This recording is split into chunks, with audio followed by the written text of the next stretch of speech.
So, welcome to the podcast. Here today with me, I have Sophie Neal. Sophie is the person who runs Sophie Etc. It's an amazing food and lifestyle blog, as well as a social media marketing agency as well.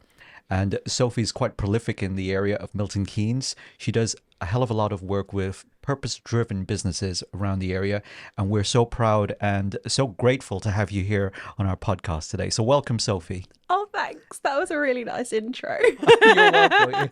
You're welcome. I literally wrote it. No, I didn't really write it. So tell me more about Sophie Etc. then. Okay, so Sophie Etc is my food and lifestyle blog. I have been an influencer, for want of a better word, for just over 10 years. So I started my blog when I was 17, just before I went to university. Wow. And it was kind of like a bit of everything blog. I set my camera up on self-timer with like taking photos of my outfits. I shared like what I thought would be the best like beauty product recommendations and things like that, because that's what other YouTubers were doing. So that's kind of how it started. And then when I went to university in Birmingham, there was a really great independent food scene in Birmingham. I remember getting invited to review a restaurant, and I did review it, and I was like, oh, this is great. Like, this is really fun. So I started to get invited to kind of more like press events and things like that at restaurants and things, and my blog still kind of was a bit of everything. And then I came back to Milton Keynes when I graduated in 2016, and there wasn't really like the same level of independent food and drink in Milton Keynes at the time. Yeah. So I kept on with the food stuff, and I kind of started using it as a way to explore the local area and highlight local businesses, because I did identify a bit of a gap in the local press. Like, people weren't really, they were talking about like the chains and the big businesses, and I wanted to showcase like the smaller businesses. And the street food scene was kind of on the up at the time as well, so I kind of hit it, I guess, at like quite a good point. Yeah. And it just has kind of evolved since then, and I really have niched into that like independent food and drink and kind of small businesses. And over lockdown in particular, when people were looking for businesses that were doing takeaway, or someone that could send their friend a cake for their birthday when we couldn't see anyone, those businesses filled a gap. And I guess, yeah, my blog kind of grew like quite exponentially from there. I bet. So I think well, Milton Keynes is it's a fairly unique city, because it's obviously kind of for want of a better word, it's not got a hell of a lot of heritage that sits underneath it. It's been built up from kind of scratch. But yeah, and I would imagine that over time it's grown substantially right now into a city as of last year, I think it was. But with that, yeah, you're right. There's plenty of small businesses that sit around the area, and it's great to have somebody like you, I guess, to champion them, because each one of them is small and they need to have a voice. How do you feel like, well, first of all, tell me about the kind of types of businesses that you work with. So for Sophie Etc, it's mainly food and drink. I do obviously cover like lifestyle businesses as well, so like things to do, like small florists, gift kind of businesses and things like that, and events that happen around Milton Keynes. And then obviously with my social media agency, Social Etc, which is kind of I kind of took the success of my blog and used that to build my own agency. Brilliant. And the businesses that I work with there, that very much started off in food and drink, but very quickly, like budget constraints and things means that I couldn't grow my business as quickly if I was just working purely with those clients. So for Social Etc, I still work with like SMEs, but they're ones that have like a little bit more budget. They kind of have an established team and money to spend on marketing. Sure. They all sit in a range of sectors. So I've got like mental health and neurodiversity. I work with a local fashion boutique. I work with a global charity, and oh my goodness, now I'm like pulling these clients off the top of my head, and technology. So they're all kind of like, they're in different spaces, but they all kind of, they're like quite purpose driven businesses. Yeah. And I think that's the other thing as well. It shows that you started off somewhere with a particular market segment, but now you've expanded it out into other areas as well. So, kudos and well done for that, because that's how you grow and you scale eventually. So your business started off, remind me when officially? So Social Etc. started in March 2021. March 2021. Pandemic. Amazing. Right. So tell me about that experience then. Like, how you've just been to uni and you've done all these things, and then you've now set up yourself as an agency, and then boom, pandemic hits. What's going through your head, first of all? So my like progression, so I graduated uni in 2016. I worked for a PR agency for 3 years.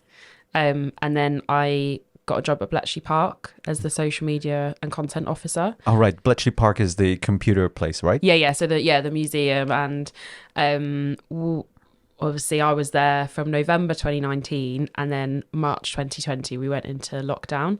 So I was literally there, 5 months, and then I was thrown into the deep end. We're closed. Social media is the only way that we can reach out to people that can't visit. Yeah.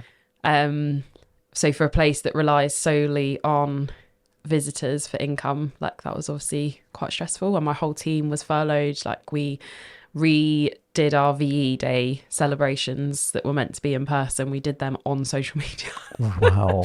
So it was a lot. It was a really it was a big learning curve. So I had always had the plan to set up my own business at some point, but it was more in my 5-year plan rather than 5-month plan. Yeah. And you had to manage all of these things. Like you said, your team was furloughed. First of all, how did you feel? Because somebody would have said to you, presumably, Sophie, right, you haven't got this much resource to utilize, but you still have to kind of do something. Well, it was, I think, to be honest, I just kind of got on with it, because I've been my skill set at that point was still quite general. Mm-hmm. I was always the person that people turned to in the office for social media advice, or if they needed, pointers on social media, or we've got this client that has come in that they just want social media, let's give it to Sophie. Right. So I had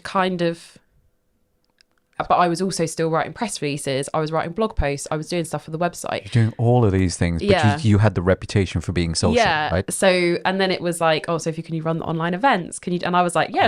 There's no one else is going to do it. So, and then suddenly, that was the kind of thing I found myself in. I was more kind of, a marketing exec, if you like, rather than just doing social media and content. Yeah.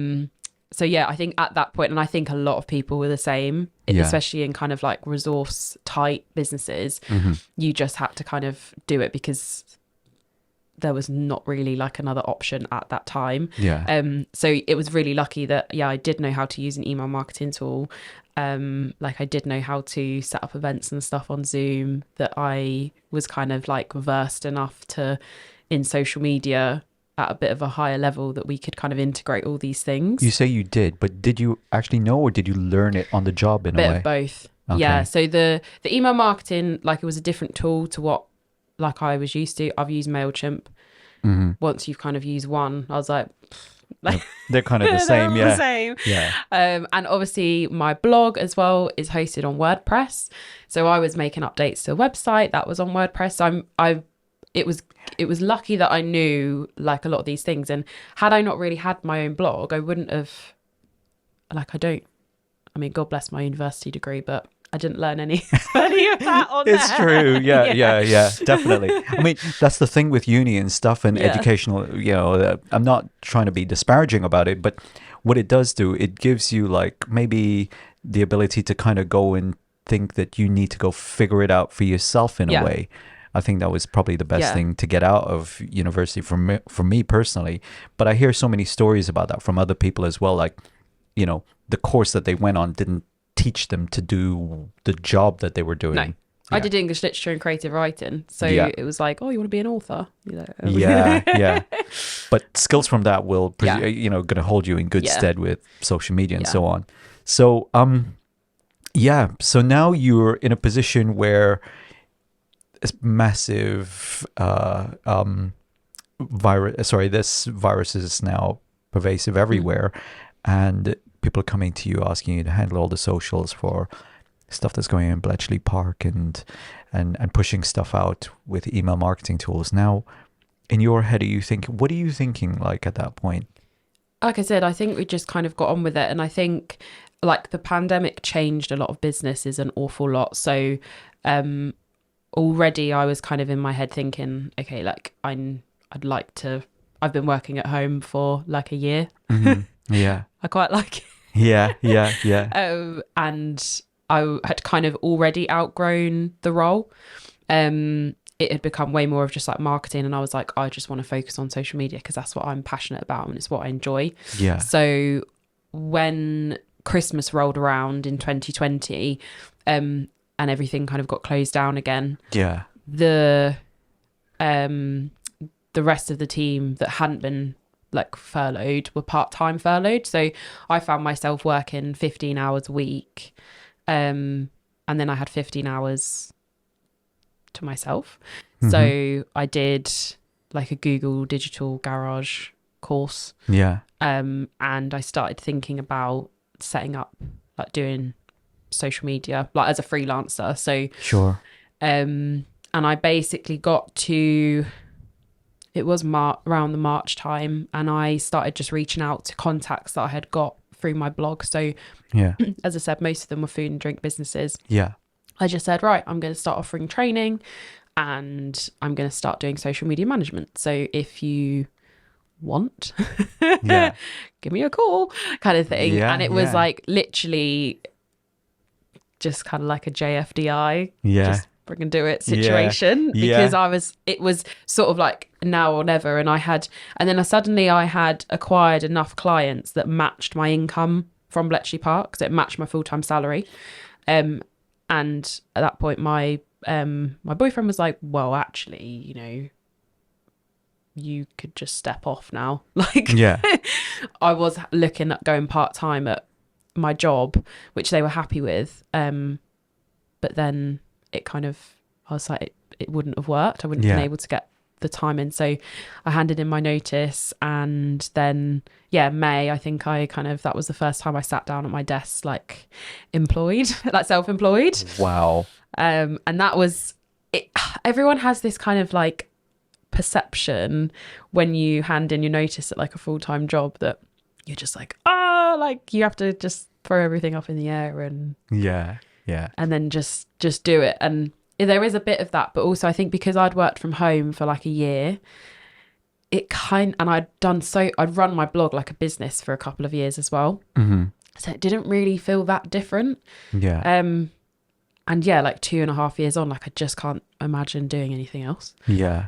So you didn't have that kind of like throw your hands up in the air type moment. It just kind of it just happened. Which was the best way.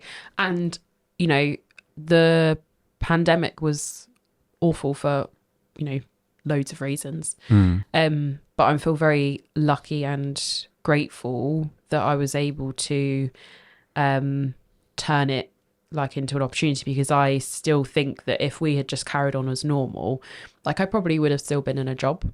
Like I would have either been working at Bletchley Park still, or I would be maybe working for another agency doing social media for various brands or like in-house.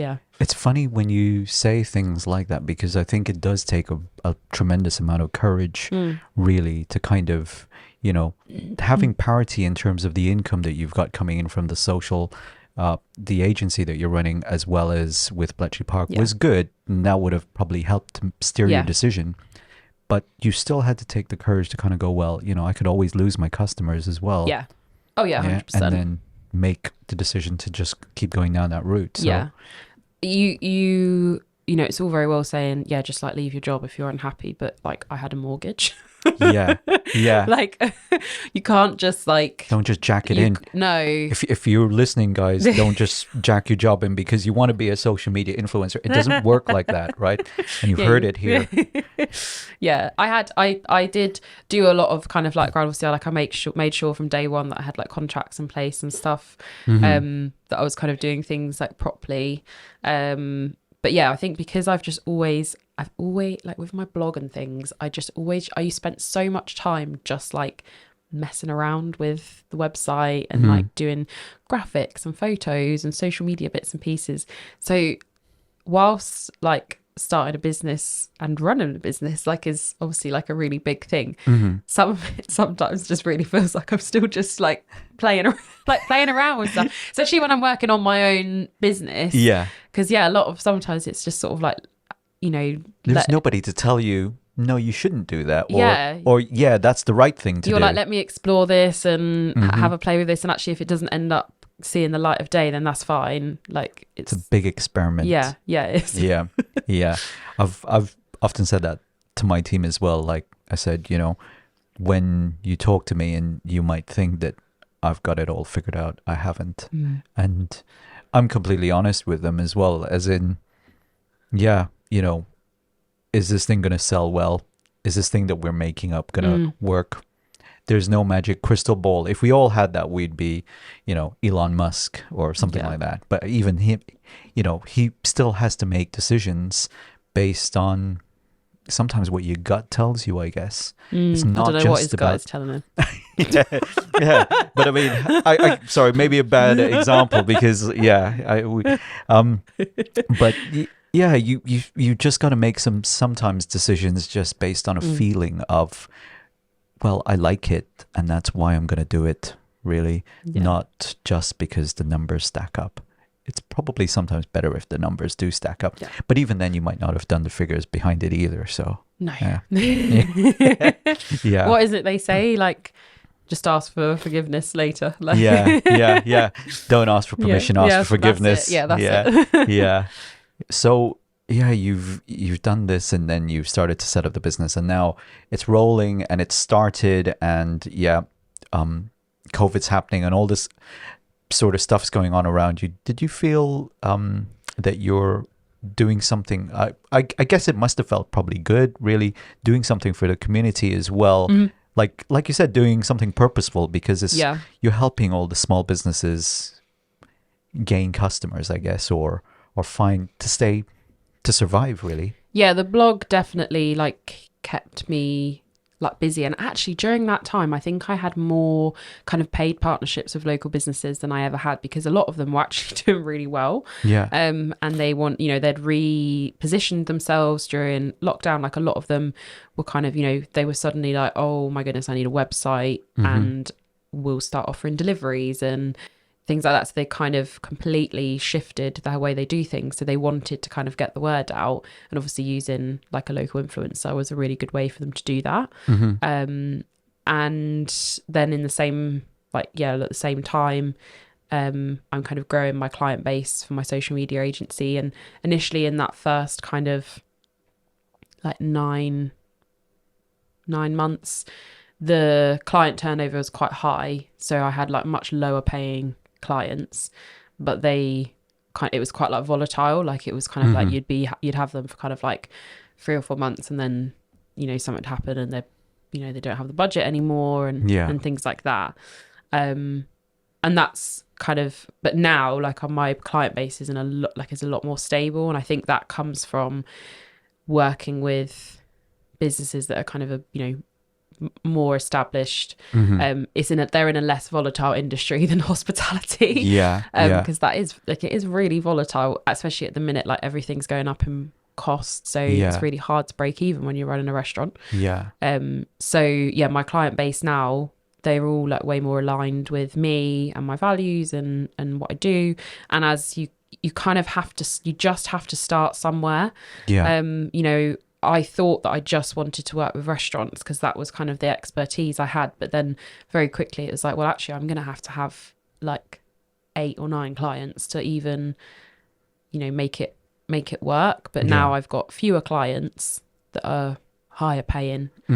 retainers, and they all share in like a similar value. So Yeah. it's kind of quite interesting to see how it's evolved, because every time I got a new client, after a certain point, I was like, right, put the price up. Yeah. Yeah. And that was quite a good lesson. Yeah. I started off I remember saying to my boyfriend Dan, I was like, oh, I can't charge that for social media management. Yeah. And now he's looking at me like, yeah. oh, you can. Yes, because you people can. are now paying it. Exactly. And Yeah. that's the thing as well, because you've developed a level of expertise as well in Yeah. the area, right? You might go to somebody else who might be cheaper, but at the end of the day, are they going to give you the same level of professionalism, the expertise, Yeah. the kind of understanding, I guess, of this industry, which you've developed not because you did it 2 days ago. You've done it for a period of time. You've earned your stripes, right? Yeah. Yeah, and I've learned more about social media. Like, social media is such a fast-paced industry anyway. I mean, yeah, in the 2 years since I started my business, Instagram launched Reels, TikTok's blown up, and then now we've got Twitter's become X. And then we've got Threads. So It's okay.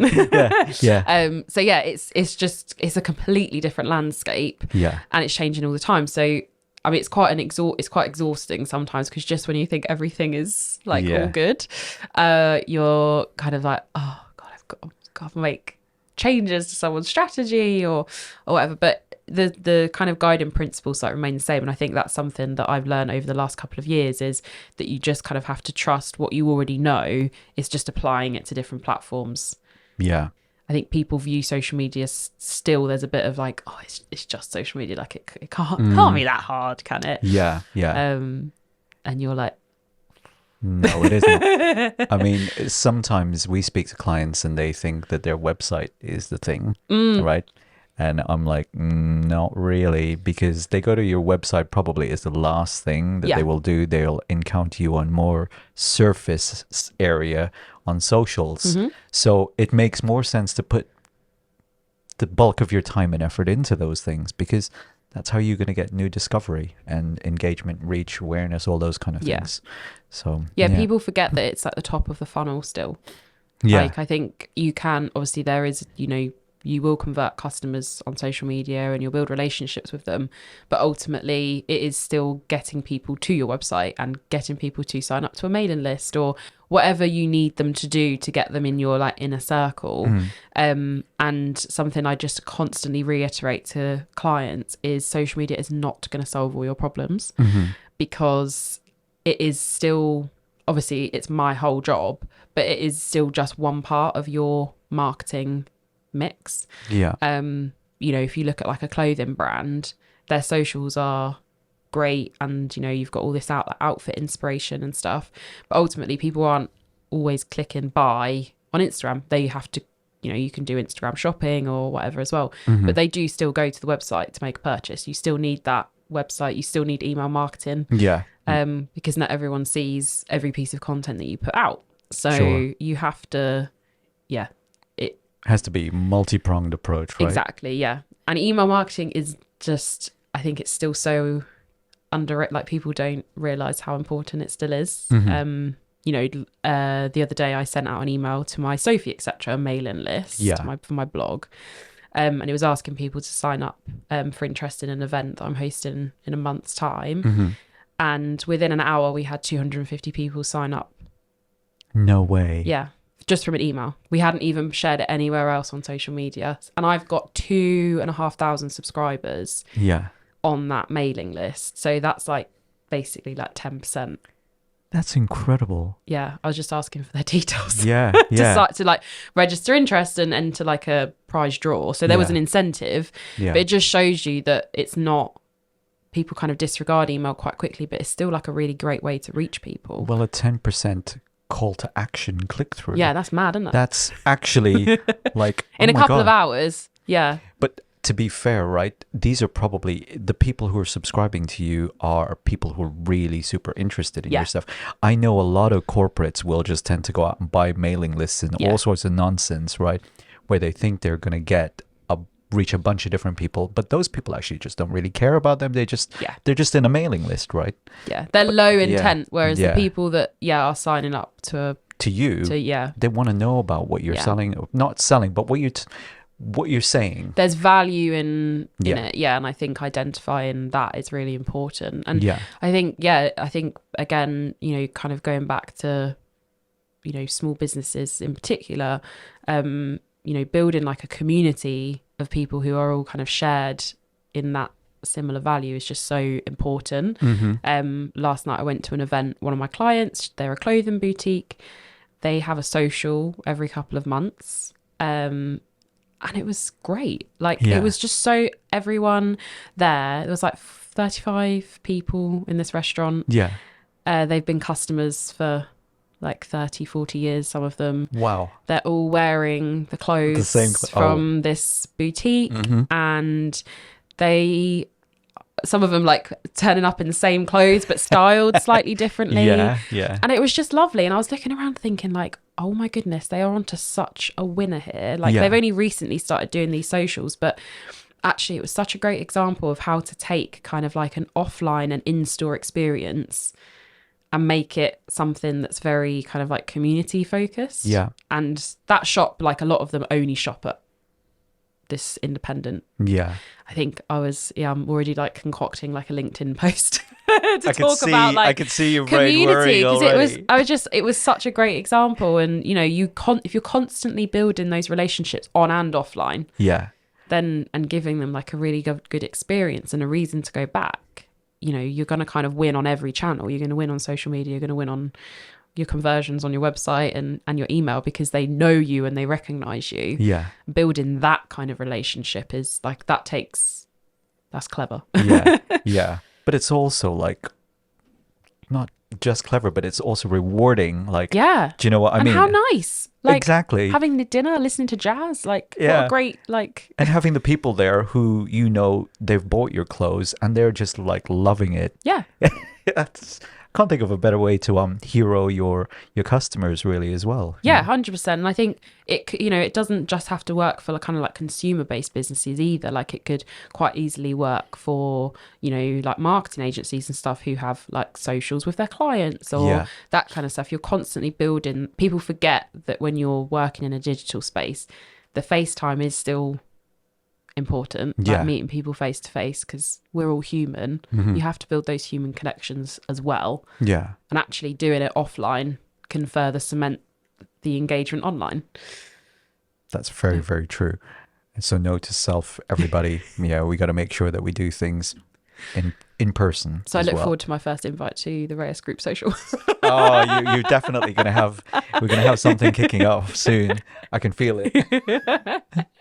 So, we've talked about your business. We talked about, you know, your clientele and how you got started.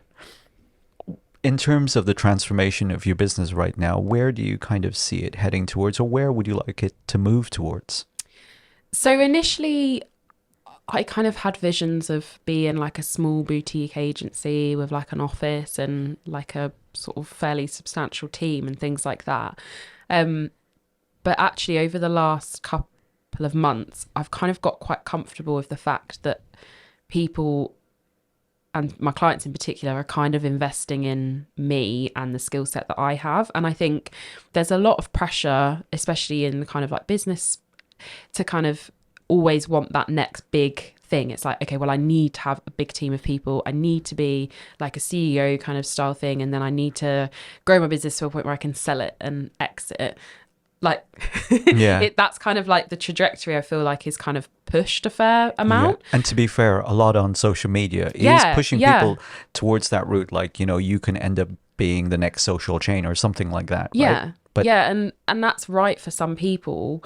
But I think it's the agents, the big kind of like, well, not big agency, but like the kind of the larger agency thing has never sat right with me. Like it's never felt like it was part of the trajectory. So like I said, over the last couple of months I've kind of got quite comfortable with the fact that for the foreseeable future, like I don't know, 5-10 years it might be slightly different, but at the moment I'm quite happy doing and leading stuff and then investing in kind of like a team of freelancers that can support me, but I'm still the main point of contact for clients and stuff. So I'm still doing a lot of the social media management and the kind of delivery for my clients.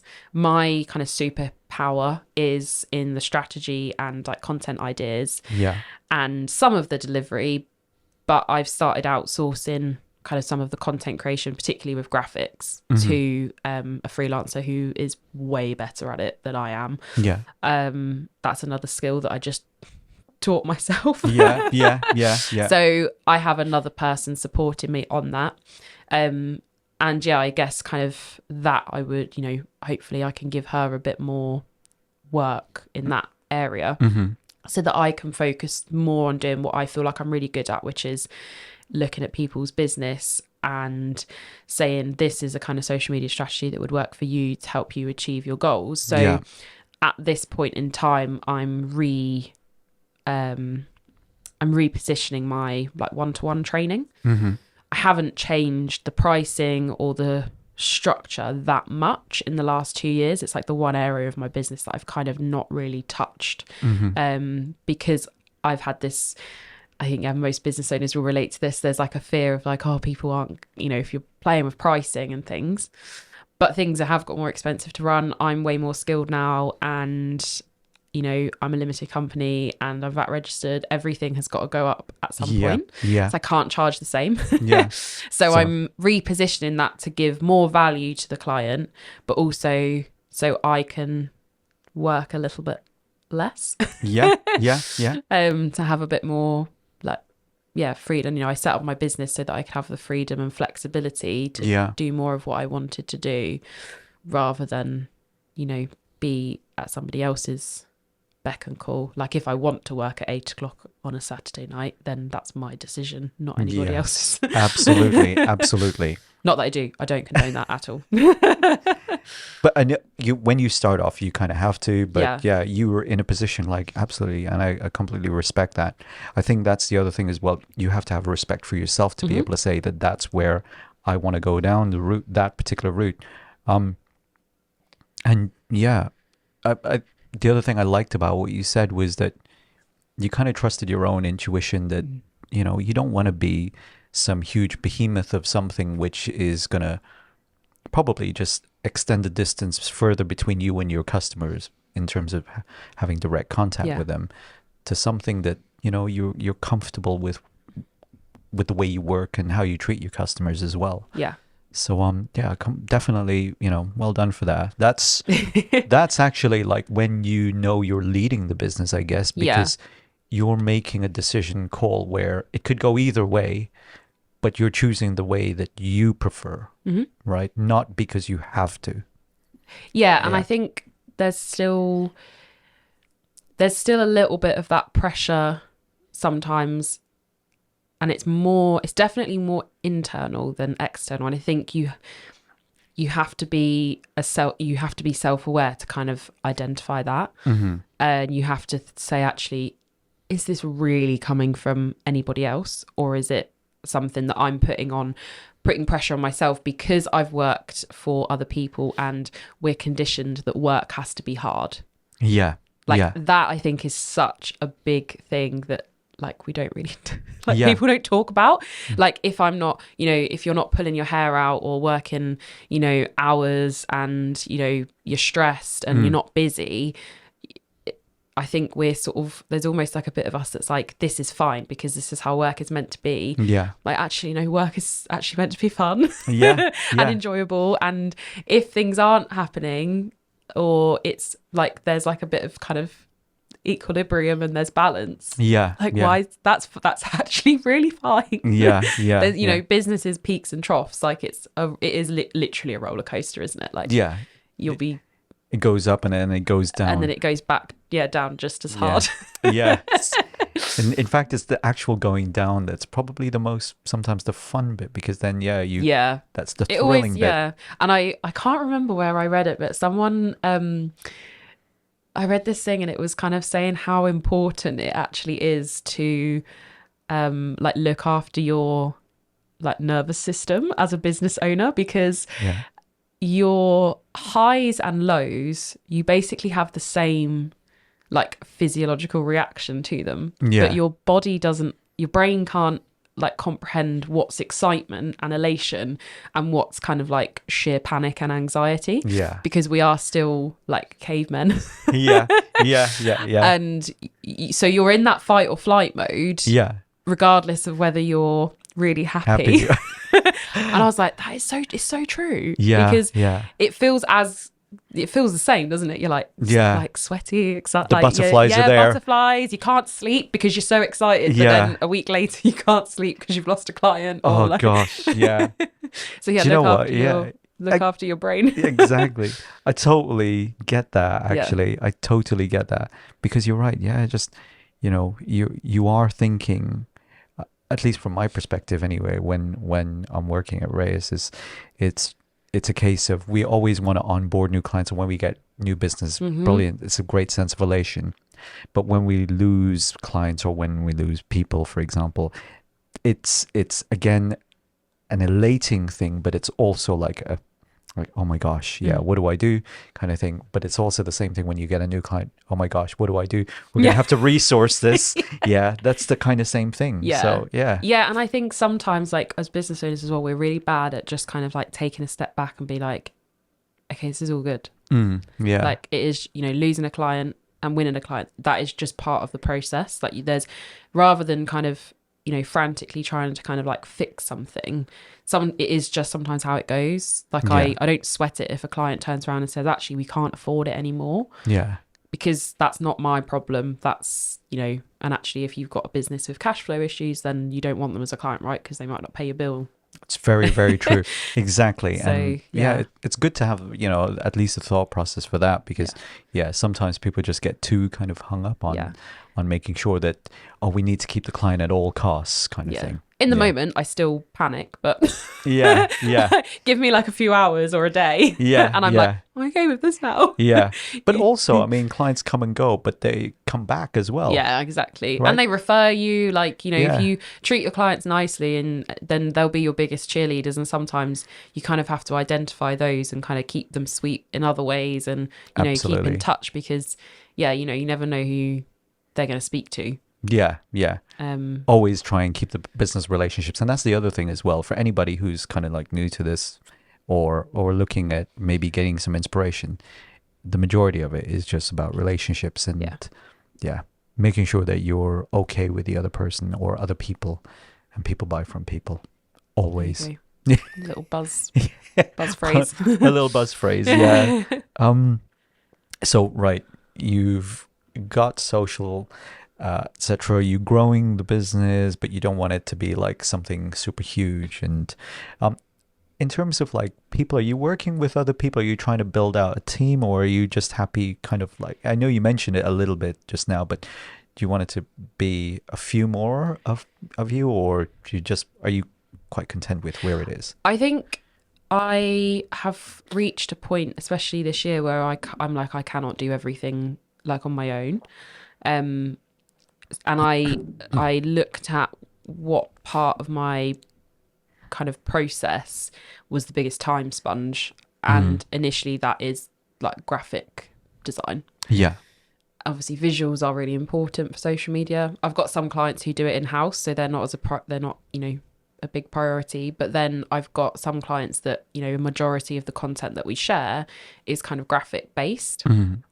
So I outsourced it to a freelancer who actually, it was kind of like an interesting way of coming around, and it is proof sometimes that everything does kind of have a way of like coming full circle, because in January, when sort of end of last year, I thought I need a freelancer that I can give clients to.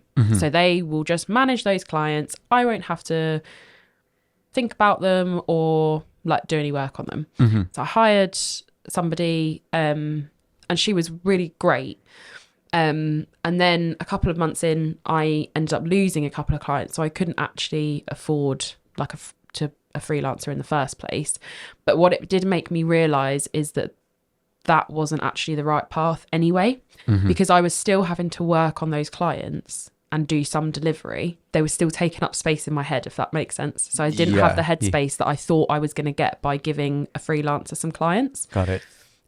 So I actually had a call with like a business coach. She gave me some kind of she gave me a free session, which I'm really grateful for. And a lot of the work she does is kind of about giving you headspace and making your business work for you in a way that works for your life, and, you know, without kind of selling your soul kind of thing. Yeah. And she said, okay, well, what's the time sponge? And she was like, well, you need to outsource your graphics. And you're like, oh yeah, I do actually. Yeah. And the girl that the freelancer that now does my graphics for me, she's actually based up in Yorkshire. I've never met her in person. Wow. But she interviewed for my freelancer role. Yeah. And because she was at a point in her business where she was like, I want to take a different direction because I don't want to spend all the time doing delivery. Yeah. So she was sort of had this fear that, you know, she didn't have full-time, you know, she was like, I need something secure, which is why she interviewed for like a freelancer role. But she also didn't want to do any of the client relationship stuff. Yeah. Yeah. So now she's repositioned her business where she is just doing like Canva graphics for people like me, or for businesses that want to outsource it but still post on their own channels. Yeah. So we're now working together, and it works. Yeah, and it's so great because she's really flipping good at what she does. Exactly, specialized. Yeah, and already like my head, like she does kind of a set amount of graphics for me per month for for sort of like a group of clients. She busts through them all in a day. They're all great, and I just send her my content prompts. And actually the headspace that has provided to me, because I know that I don't have to create all of the graphics. Like I'm still doing a bit as I grow, and I can adjust pricing and things like that. I can give her more work. Yeah. But that's kind of how I see my business at the moment, is sort of growing. So, you know, eventually I would love to have someone that maybe just does the content captions, like the captions for the social media posts. So then I'm doing less of the delivery, but more of like the strategic stuff, which actually is what a lot of businesses lack. Yeah. When it comes to social media. So then they're kind of just posting and hoping for the best. Whereas a lot of what I do is like, I'm like, okay, well, why are we posting this? This has to have a purpose. Yeah. Is it to entertain? Is it to educate someone? Is it to inspire or get a conversion? Yeah, absolutely. So that's kind of how I see it going. Yeah, definitely. I think that's the other thing as well. What's really, I guess, inspiring about that is that you saw the part of your business where you wanted to give the value, and you were giving the value, but at the same time it was something that was taking too much value from you. Yeah. Right?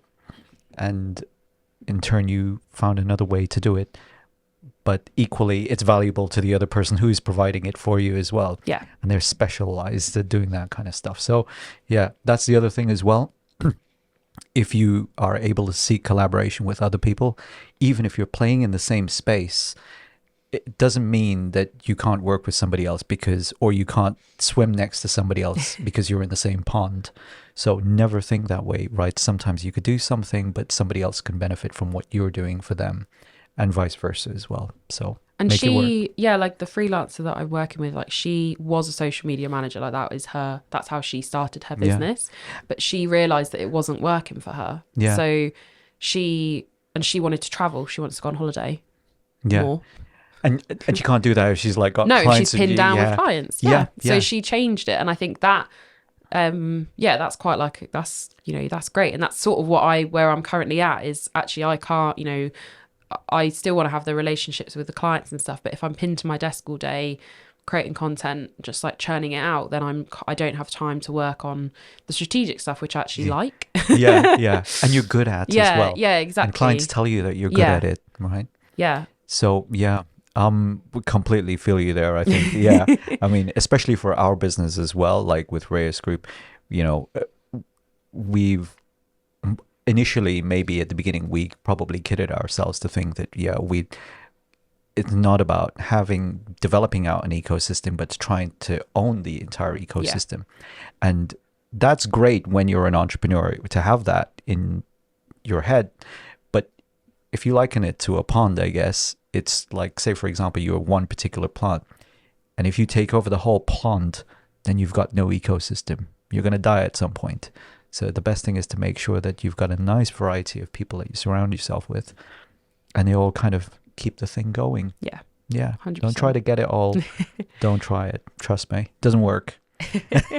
So, yeah, that's really, really, yeah, I guess insightful and nice to hear. So tell me about some of the technology now that's coming in. And we're going to use that same bloody two letter word. I don't even want to say it. AI. Yeah. Go on then. How's that kind of working with you and shaping your business? So, or how are you working with it? How am I working with it? So a lot of the tools that I use have started to integrate it as part of their kind of package. So my social media scheduling tool, Agorapulse, now has kind of like a chat GPT style tool in the caption. Mm-hmm. And they're going to eventually start charging for the privilege of that. Of course, yeah. So it means that you've kind of got that functionality in there to help you with captions. Canva, which I use for a lot of my kind of graphic posts for social media, that has a similar feature. Mm-hmm. You can create like a different design. You can, if you take a photo of your product, you can put into Canva the background that you want it to be on, or change the top that you're wearing or whatever. Wow. Which is it's really smart. I've used it a couple of times where clients have been like, oh, I don't like the background to that product. Please don't use that picture. Yeah. So I've used it and it works. Like it's really good. It's really good. Yeah. It's not perfect, but it works. These things are going to probably get better over time, but yeah. And then, I do use Chat GPT a little bit. Mm-hmm. I use it to get away from a blank page though. Yeah. I don't think right now, there's a lot of panic about like it's going to replace social media managers and some clients. I know from sort of speaking to other social media managers that some of their clients have said, I don't need you because I can use I can use ChatGPT to draft my captions. Yeah. Wouldn't recommend doing that because it sounds awful. Yeah. So I use it to get away from a blank page. So if I, creativity is not something that I can just like turn on every day. Yeah. If I've slept badly or I'm in a bad mood, it doesn't exist. So often I use it to help me get in the flow of things. So, I'll ask it, give me 5 reasons for XYZ, or give me 10 social media content ideas for this business. Yeah. Sort of like you would with Google in a way, I guess. Yeah. Putting it in a search engine. But that's kind of how I've sort of started to integrate it into my business. I'm not in the habit of it. Yeah. I sometimes forget and then I'm like, oh yeah. Yeah. There's a brain. There's another brain for me. Yeah. I think, and I don't use the fully paid version. I still use the kind of free version at the minute. That is enough for me. Yeah. I think where it will be really useful, especially for social media managers, is analysing reports and things. I spend a lot of time at the end of every month. My reports get automatically generated from my scheduling tool. Mm-hmm. But actually then I have to sit down and analyse all the data and look at what that means for my client. And then I summarise it to the client. And not every client reads it. Yeah. So I think if I can put it in kind of like an AI and say, look at this report, what's it kind of saying, and then summarize it for me, then I've, that's saved me time. Yeah. But it also means that I can then look at the strategy and start to tweak things in a way that's going to benefit the client and help them reach the goals. Yeah. So it's, I think it will be smart in that respect. And I think, like I said, the way that I've just been using it is getting me away from that blank page. I think it's quite an exciting technology, and I think people are a bit scared of it. Yeah, that is a word that is I hear it so many times. The scared word is always used when you mention things like AI because and I think, but you need to show I think people need to see the application of it, because when I've sat down with clients who my one-to-one clients, and I'm they're like, I just never have any ideas. I don't know what to write. I don't know what to do. I don't know, I've got all this stuff kind of in my head about maybe what I should put out on social, but I don't know how to kind of, and then I'm like, use the Canva magic write, or use put it in Chat GPT. And then you show them and they're like, oh, Yeah. Oh, that's great. Oh my goodness, I couldn't have done that. Yeah, because your head is so full of running your business. Yeah. You are not a content creator. Yeah. You don't have budget for a social media manager or a content creator. That is fine. This will save you a bit of time and move you along. You know, you still have to edit the text and Yeah. stuff. But again, you're not just starting Yeah. off with that blank piece of paper. Yeah. And that's where I'm kind of trying to, Yeah. you Show know, people. Yeah. yeah. And I think that's the other thing as well, is that, people think it does save them time, but at some point, even the prompts themselves, you still have to think of how that needs to be shaped. Yeah. And it's far better to use somebody who is in a social media agency who runs one, who uses the tools every day and knows what prompts to ask in order to generate your content. Yeah. So I don't think it'll ever replace social media managers, ChatGPT. I think you're always going to need that. And on top of that, the social media platforms are all going to change. They're all going to change well, they're going to have to be more intuitive, shall we say, and potentially start leveraging their own AIs inside the platforms themselves to help people with stuff. But someone said this to me the other day. The majority of people are using social media now, not just to put out stuff about their private lives or whatever else, but it's all being used as just publishing content, right? Would you agree? Yeah, I think the way that people use social media has changed so much. It's not social networking No, anymore. it's not. It's sharing content. It's social publishing. Yeah, it's also people share a lot of stuff to make themselves look funny, more intelligent, to like move themselves, like give this kind of public perception of the kind of person that they maybe want to be. Like when you think about stuff that you kind of just share on like Instagram stories, for example, like why have you shared that? Yeah. Is it because you agree with it? Probably. But is it funny? Is it, do you want to be seen as, an amusing there's different reasons people will share content, because by sharing something, you're kind of reaffirming that you identify with that piece of content, and that's how you kind of want to be seen. Yeah. Yeah. So yeah, like this morning, I think I shared like a carousel on Instagram about the Barbie movie and why it's not anti-man. Oh, right. Okay. Yeah. It's anti-patriarchy, because I'd seen so much I really loved the film. Yeah. Yeah. And I was like, this isn't anti-man at all. Yeah. Like, and then it was this like really eloquent carousel about like how it's just like anti-patriarchy. And it was, like, every slide was just like, it was written like a thesis. It was so great. And I was like, I've shared it because you thought that's what I think. I was like, that is what I think. And I want to be seen as an intelligent like film critic. Yeah. For this morning, for this. Yeah. No, definitely. Yeah, because I agree with it. It aligns with what I think. So that's why people share it. Yeah. People might share stuff because they think it's interesting and that their audience might. But conversely, right, somebody else will say exactly the other thing. It is, anti-male establishment type thing.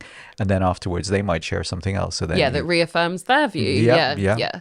I think, and you think of all of like the silly TikTok videos that we watch.